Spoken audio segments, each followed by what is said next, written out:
Hello, guys. Hello, everyone. Welcome back to our third episode of Decoding Market in Three Moves.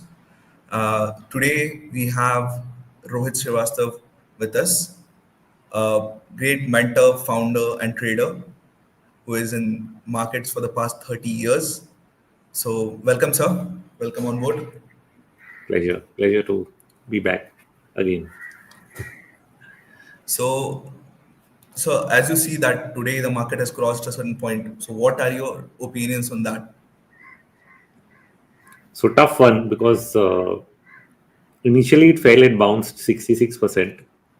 Last 3 days, the mid cap, small cap indices all broke to a new low, and the Nifty did not. I think that was slightly surprising because I would have expected a broader sell off. If it is happening, then why not everything correct? And then now, moment it paused, the Nifty is taken out the previous high. Okay, uh, not the not the major high, not the May high, but at least the interim high that it made near what 24,980 that got crossed. So it puts you in a fix. This situation puts you in a fix as to is the market bullish or bearish. People have taken sides, and there are very short-term traders who are clapping hands at catching the lows. And in fact, on strike, there's an interesting tweet. Someone put out saying, "Was your only data is showing it is oversold, it's going to go up." He said this 2 days ago, and it turned out to be right because he was looking at the small cap index RMI indicator. Okay, the percentage of buy signals on the small cap, and that had dropped to 10%. In fact, today intraday it had even dropped to 9%. So that was an oversold reading that worked. This time we didn't get it on the Nifty 50. We got the oversold reading on the small cap. So that focus is required to keep scanning everything and find the opportunity. He probably did. I was looking at the Nifty, so I was not really thinking. I was wondering whether, and it is true, I saw it yesterday and I was wondering, then how does Nifty fall? But our wave structure and thoughts were that there is something left on the downside. We should have made a lower low on the Nifty also. So this is a tricky situation to be in. What is the solution? Sometimes the solution is to have some longs and shorts both. So you become like a hedge fund. So if there are some longs and they pay off, they cover up for the shorts. That's for the trader. But for the investor, this doesn't really matter so much because what I notice is there's a lot of rotation.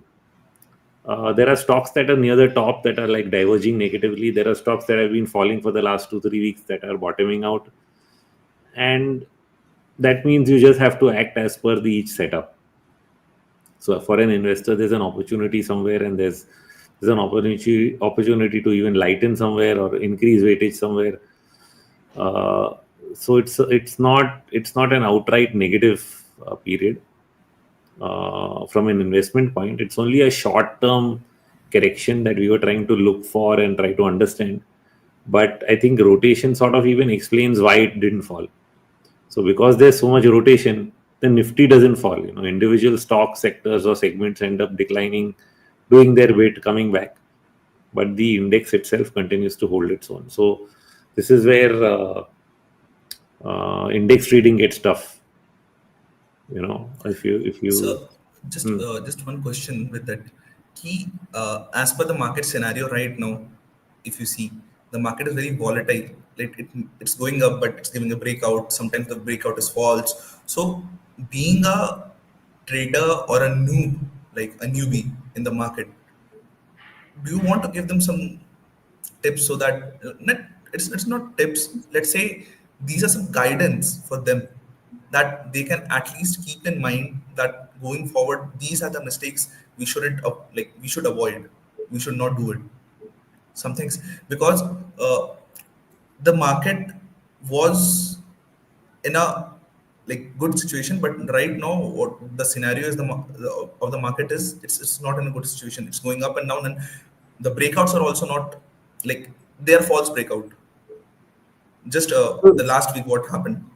So I cannot get into entire school of what do's and don'ts are, but in this situation, what the simple thing is, When you're in a noisy market, you just have to reduce your position size. It's not By easy. what percent? More than 50%. Okay. It's not easy because you always want to be in the market, so you end up taking a trade, and then when you do that, then you deal with the losses that come with doing that. But the right way is to really reduce. And when it starts working out again, when stocks start trending and the breadth becomes strong, that is when you start increasing your positions again. So you can broadly just watch breadth, something like uh, the advanced decline ratio. And if it is falling, then you reduce your position size. If it is rising, you increase your position size. Number of trades you take, increase or reduce with the situation. So in a sideways market where it is just gyrating, may break out, false breakout, looks like it will fall, then doesn't fall also. Intermarket divergences, reduce your position size. That's the one way to save money, because in a zigzag market, actually more than half your trades go wrong. That's a reality. Okay, it's in the trending market where more than half your trades go right. And between a trending and a non-trending phase, when more trades are going wrong than right, you can only reduce your number of trades. That is the only way you can survive through it. So we almost tend to get question on a very repetitive basis from our clients and our customers.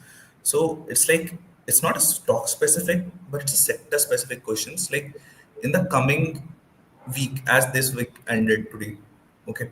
So in the coming week, as per the analysis and going on the with the current market situations, what are the sectors you might think that are in a good position? So one way to do that is simply to use this particular tool in Strike, which is go to the heat maps, okay, and go to the normal heat maps. So when we put NSE indices, we have all these sectors. Then we look at, okay, where did the Nifty correction really happen?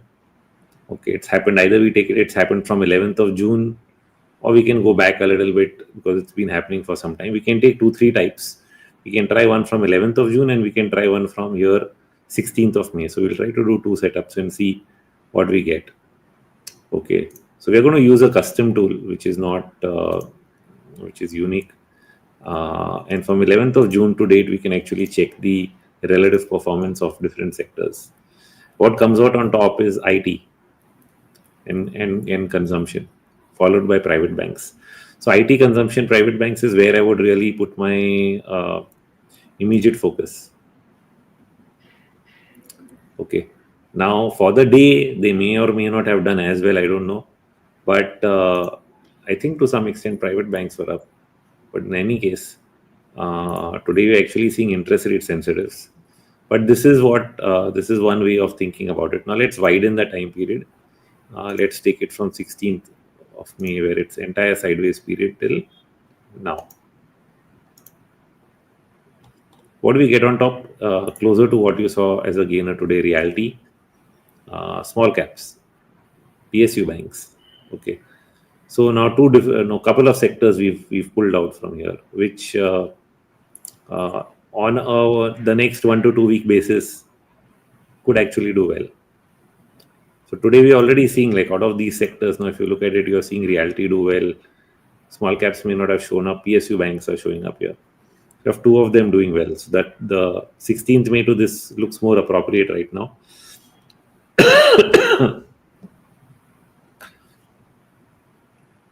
So But this just is, one yeah. more thing regarding this PSU bank itself.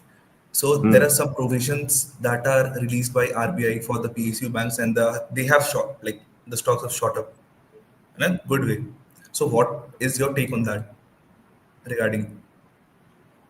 So in the the changes and provisions were more favorable to NBFCs, and so NBFCs actually are coming out on top in terms of the no, NBFCs, we don't have a sector index, unfortunately, but they come out in terms of the logic from RBI's point of view, what you're talking, followed by PSU banks and private banks. So it's sort of in that order. And therefore, within the financial space, I would think NBFCs over time, over a 6-month, 12-month period, do better than the others, given the changes and the lower rates that benefit them. So, like according to you, what is the best indicator that not the RMI and the sentiment, other than these two, like what is the best indicator that like anyone can trust upon? Like, see, indicators are never to be trust like 100% accuracy. That is very true. You have to believe upon your analysis also. I believe in it, but what is there like? We have to give less time in the analysis. What is that indicator? So unfortunately, if I say indicator, then it goes right back to RMI and sentiment. But if I have to think outside of that, then it'll be certain other things that we watch outside of equity, currencies, commodities, that I scan every day to try and understand what is happening on the liquidity side of markets. Is it expanding or contracting? So what is the dollar doing, for example? Okay, so I've opened the chart of the dollar. It's a very interesting setup we are at, and this can be not maybe right away, eventually a concern if it happens that way. This entire fall looks like a 5-wave decline. What that means is that we may be completing something, close to completing something. Need a slight more confirmation. It needs to go above the averages here. If it goes up a little bit more, we'll confirm that this one leg is complete. Now that can result in a bounce back retracement, which is often associated with some contraction in liquidity also. It doesn't always have an immediate impact on the market, not early, sometimes with a lag. It does have an immediate impact on places like gold, silver, and so on, or commodities. So that is where it ends up having an impact, if at all. It's not happened yet. But now let's look at the rub off of that. Now, this is the other place which is trouble, and that is your own currency, USD INR. So watching USD INR sometimes tells you कि ये क्या हो रहा है. So I put this on Twitter also yesterday. What the heck is going on here? Because markets have not fallen so much, but the currency seems to have suddenly fallen. Now, of course, there's a rate cut, and some people are saying it's because of the rate cut. The rate cut happened that time. You didn't see much of a reaction, but now after that you are seeing some reaction. So fine, we'll associate some of it to that. But if this continues over the next few days, then what? Some people may start associating it with oil, but there's a very tight correlation to have with oil in the very, very short term. So in any case, either way, a weakness in your currency is sometimes signs of some possible trouble. So yeah, so what indicator I watch is a bunch of all these things which are outside of equity. Are they telling us something about what is happening in the market?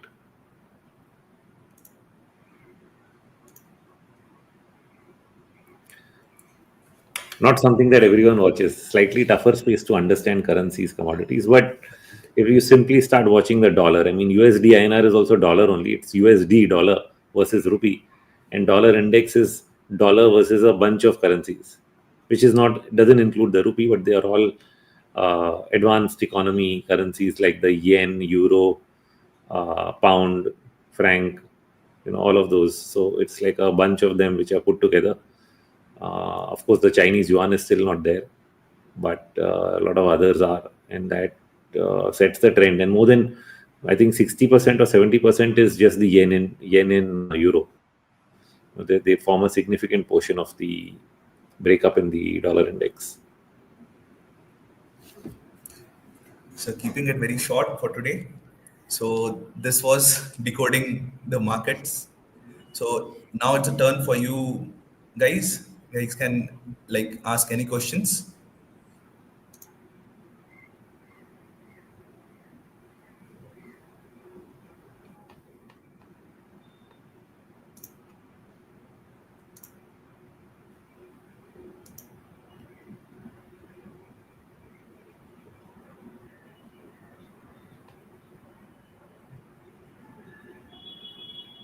So there is one more question that I wanted to ask. Like right now, the rivers are moving more goods than before. Okay, then why the shipping companies are not coming up in that position? I didn't get your question. So right now there is too much movement in the cargoes. Okay, but that's from the point of view of waterways. Okay, they are moved by the shipping companies and all those things. So why, like, why there is not a such splash in the share prices? So they've been slowly and steadily moving up, but I don't think everybody is focused on that sector. It's yeah, so that does happen. See, sometimes certain sectors go out of limelight because of some past or history that they've had, or they've had long periods of non-performance, so doesn't get recognized very very easily. The next part is, of course, people look at growth relative to other things, and therefore maybe that's the reason why the allocation is not happening. But on a 2 3 year basis, I think shipping companies did start doing well. So Cochin Shipyard was a gainer last week. I saw that Cochin Shipyard coming in the gainers list like twice or thrice in a single week, the last month and the last week also. Yeah, it was there. Yeah, so some companies can be quieter also. They may be moving behind the scenes, and you won't even come to know. Right. Because Cochin is a little more volatile. It shows up in your feed. Hmm. But when it comes to, say, a company like Great Eastern Shipping, it might not even show up in your feed. Okay, sir. So For some that's a reason, wrap I for don't today. see comments coming up. I don't know if it's a technical glitch. Yeah, I also think so, but nah, there is one comment. So, sir, this is from Gantra. It's a direct stock specific question. Yeah. We can't answer stock specific questions. But there's one thing I'll say on this whole uh, Iran Israel thing. And like many other things, it comes in the face, scares us, like every event, especially those related to war. And then they seem to just go away. And fact of the matter is, if I just go by what Trump was saying since the beginning, is he didn't want to get into wars, and he wanted to end wars in the world. And now all of a sudden, when he says he's prepared to go into Iran, I'm a little surprised. And but I'm less surprised now that he's saying I'll take 2 weeks to think about it. So it might just be a pressure tactic on Iran. Just my thought. And uh, that's sort of the it's and see, this is where the game is so much psychology. The one side it's like, is this going to become World War III, and the other side it's like nobody's even interested in getting into war. But it's unfortunate that it's this particular one is spiraled out of control. But isn't that also true for Russia and Ukraine? It also spiraled out of control. Lots of measures happened in the short term, from sanctions to oil, trade, dollar, all kinds of stuff. Removing Russia from the currency system, the dollar system. A lot of weird stuff. But here, in this case, we haven't seen any measures yet, which is I mean, any kind of measures. I'm not just saying that US already has sanctions on Iran, so that is a different story. It's not that they don't have. But what else? So that what else is still missing? Yeah. There's someone saying Putin said he wants immediate ceasefire, but that's an ongoing thing, right? Nobody wants. I mean, nobody's pulling the plug there. The last time Trump tried to ask them to stop, Ukraine went and blew up some bridges. I mean, uh, but yeah, it's out of the news. So the market reacted to it in 2022. Oil went up, stocks went down, and then after that we've forgotten about it. Life has gone on. So that's the catch thing here. When something stretches beyond time, unless something happens out of the blue which is unexpected, it will slowly go out of the limelight.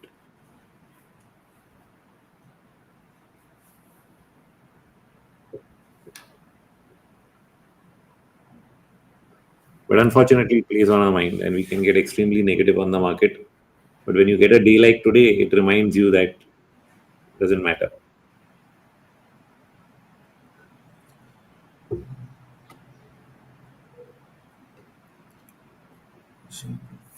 Mr. VG is getting on a Right. geopolitical frenzy.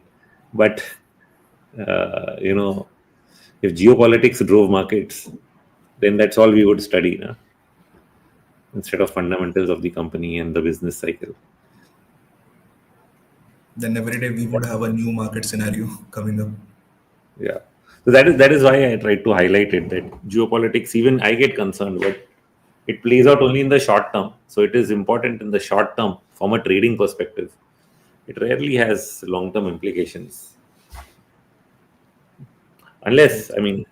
Unless there are some serious measures. Like for example, India did its nuclear test Pokhran in 96, 97 or 98, yeah, 97, 98, 98 June maybe. And by December of 98, the market had fallen for 3, 4, 5 months because they put sanctions on India. But eventually, India did a lot of diplomatic discussions, ties, signed off, and the sanctions were slowly removed. So for that time period, because of that action and the subsequent result, we did have a multi-month decline in our markets. So those kind of things so can happen, but then that was country specific, right? It was our country got involved in that. But otherwise, if it's something that's happening somewhere else, it has short-term implications when the world just hears about it for the first time, and we try to discount, can it mean world war? And then when we realize, oh no, it's not a world war, and we say, forget it. It doesn't matter. Right. The news can go overboard on these things, completely overboard.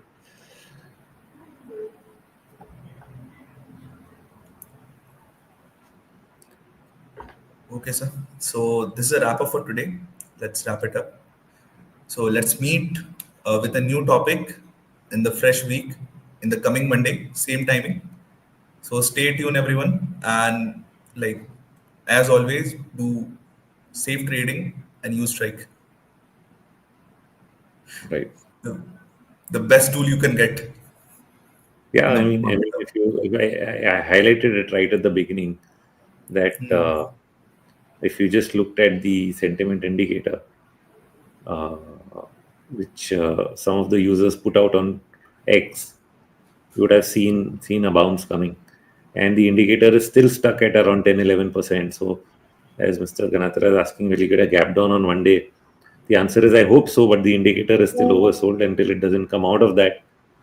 I'm also not sure whether it will immediately sell off. It could take a few days before something happens, and if it takes out further levels, then we will even end up ruling out a further downtrend. So I don't know. It's tricky. We are at a tricky point. Something's got to turn bad. It's got to turn bad. But the indicators were there. Now we'll have to actually wait to see a downtrend to believe that it can go down.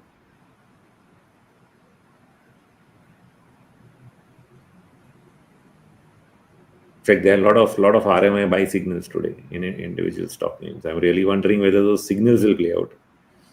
So a lot of signals will have to go wrong for the markets to fall.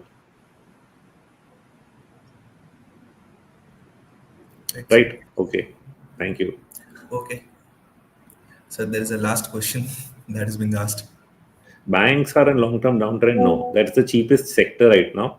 Unless we say that India is in a bear market, banks are not in a downtrend. Banks will be one of the best performing sectors of the year, with NBFCs right on top. And interest rate sensitives, as you're seeing, for those who noticed or didn't notice, autos, realty, autos holding out pretty well today.